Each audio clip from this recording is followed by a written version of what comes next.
Beloved, our text today deals with this minor prophet named Micah.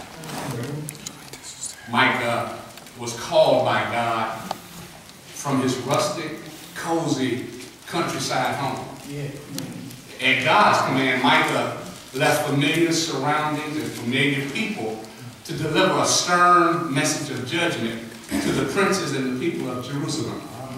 Micah was burdened because of the abusive treatment rendered to the poor, the weak, the downtrodden by the rich, the influential, and the powerful.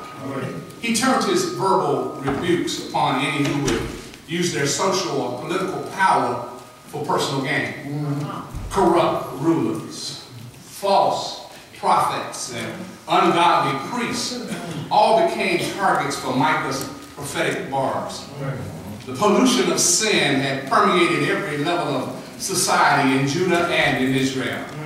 Now, as we read the text and we begin to understand what Micah was dealing with, let us turn our attention to the news and the events and the happenings of today. When we start to compare Micah's days with our days today, we see the same things are transpiring. We see the rich getting richer. We see the poor getting poor. We see tax breaks for the rich and tax increases for the poor. We see the things that we know are right being called wrong. And what we know is wrong being called right. We're living in some of the most corrupt times in modern history. The federal government of the United States of America is trillions of dollars in deficit. And our elected officials are fighting in Washington over whether or not they'll pass legislation to pay the nation's debt. But if you or I get just a little bit behind in our bills, they'll come after us. They want the house, the car, the firstborn, everything we got. Our politicians, crooked. Law enforcement officials, crooked. You know what? We even got crooked preachers. Oh, come on, let's be real here today. We got crooked preachers and church leaders today.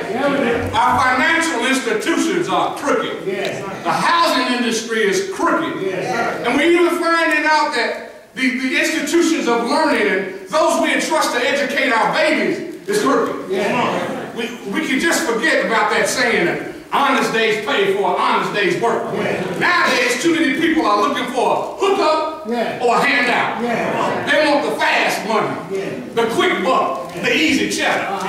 They want the easiest job with the least amount of effort and responsibility, but with the maximum pay. I believe that one of the saddest indications that points to the decay of our society is the fact that the value of human life has been reduced to almost nothing. Come on, preacher. When you wear a hoodie, and all you got in your pocket is some Skittles and an Arizona tea, and you can't walk down the street without getting popped. Something's wrong. Our daily news programs are filled with horrific stories of senseless killing, brutal attacks, and unconscionable acts of sexual perversion. I would like to pose a question to you today.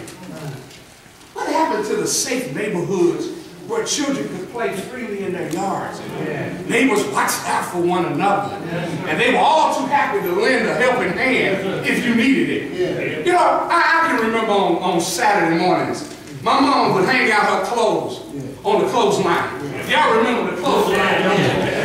In the backyard, she would allow the fresh air to blow through them, allow the sunshine to dry them. She hanging out early in the morning. Early in the morning, sometimes before the sun even came up. And somewhere about mid-afternoon, she'd go out with her little wicker basket and she'd start pulling them off the line. As I reminisce, I guess my question really is, what happened to the good old days? What happened to the good old days? You remember the days when children were kind and courteous and respectful. You know the days when they say yes ma'am, no sir, and please, and thank you. You know, words that are foreign to them today. Words that they don't even come out their mouth no more today. This microwave instant society that we currently live in has corrupted our moral values and warped our disabilities. So the challenge that we are faced with, particularly in the Christian community, is finding the Micahs of today. Those God-fearing prophets who will cry out against the injustices of our society and proclaim with a loud voice that God is our only help. By the way, that's my subject for today. God is our only help. Who will stand in the gap and challenge people to choose ye this day whom you will serve?